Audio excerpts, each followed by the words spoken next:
everything that is taking place within the framework of the special military operation in Ukraine, everything that is being done by our military on a daily basis is a response to the actions of the Kyiv regime, which has acquired all the characteristics of a terrorist regime.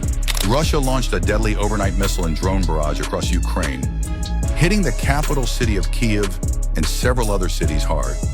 Explosions echoed through the capital as Ukrainian air defenses battled waves of kamikaze drones and incoming missiles.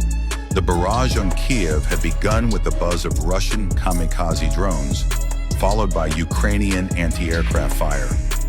The missile mix included ballistic, cruise, and Kaliber missiles launched from land and warships in the Black Sea.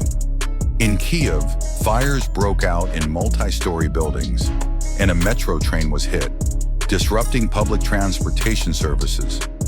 More than 2,000 households on the eastern bank of Kyiv lost power as infrastructure damage was assessed on Friday morning.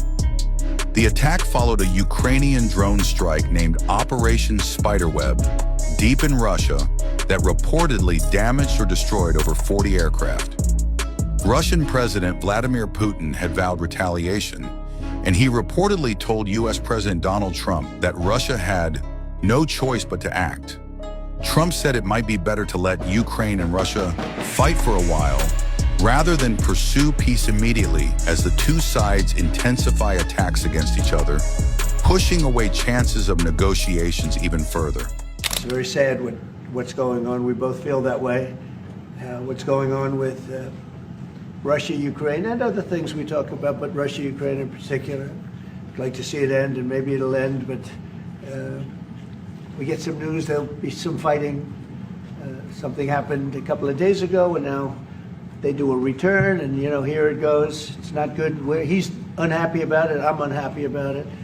But I think eventually we're going to be successful in stopping the bloodshed. It's pure bloodshed. 5,000-6,000 young soldiers a week are being killed. That's a bloodbath that's going on over there. And when I see the moment where I say, well, they're going to just keep fighting. I gave the analogy yesterday when I spoke to President Putin. I had a 2-hour and 15-minute call with him. Sometimes, and this is me speaking maybe in a negative sense, but sometimes you see two young children fighting like crazy. They hate each other and they're fighting in a park. And you try and pull them apart. They don't want to be pulled. Sometimes you're better off letting them fight for a while and then pulling them apart. And I gave that analogy to Putin yesterday. I said, President, maybe you're going to have to keep fighting and suffering a lot because both sides are suffering before you pull them apart, before they're able to be pulled apart. But it's a pretty known analogy. You have two kids, they fight. Sometimes you let them fight for a little while. You see it in hockey. You see it in sports. The referees let them go for a couple of seconds. Let them go for a little while before you pull them apart. And maybe, and I said it, and maybe that's a negative because we're saying go, but a lot of bad blood. There's some bad blood between the two. I have to deal with it, and the chancellor has to deal with it. It's incredible. The level of, there's a great hatred between those two men, but between the warring parties, great hatred. He attacked, and they attacked pretty harshly. They went deep into Russia, and he actually told me, I made it very clear. He said, we have no choice but to attack based on that, and it's probably not going to be pretty. I don't like it. I said, don't do it. You shouldn't do it. You should stop it. But again, there's a lot of hatred. Don't have things under control. And why now? I can say that it can't come soon enough, frankly. Remember this. They like to say that I'm not friends with anybody. I'm friends with you. I'm not friends with that. I want the right thing to happen for our country, for everybody, for humanity. But I'm the one that stopped the pipeline. It's called Nord Stream 2. Until I came along, nobody ever heard, not one person in this room ever heard of Nord Stream 2.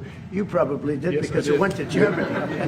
He's the only one knowing that this was a mistake. But I stopped him. I stopped it. Yeah, and you've said that openly. Yeah. It was a mistake because, and I used to go with Angela. I'd say, well, wait a minute. We're spending all this money to defend you against Russia, And then you're giving Russia billions of dollars a month. What kind of a deal is that? You know, which was, but you said it better than anybody else. I appreciate it. But I'm the one that stopped it. And that was the biggest economic development job, if you want to call it that, in the history, think of it, in the history of Russia. That was a massive, it's the biggest pipeline in the world. Going to go all over Europe, not only to Germany. You know, they were Germany, but then they were branching off all over to Europe. Nobody ever heard of, not one person of you heard of it. And I stopped it. It was dead. And then they say, I'm friends with Putin. I got along with him. He respected me, I respected him. It would have never happened. But I stopped Nord Stream 2. When Biden came in, almost the first week, he approved it. He let it be built. And then they say that I wasn't tough on Russia. Putin said to me, you know, you're not tough on Russia. You stopped the biggest, most important job we've ever done. You stopped it. Ukraine's foreign minister, Andriy Sybiha, accused Russia of hitting civilians in revenge, calling it an attack on Ukraine's humanity.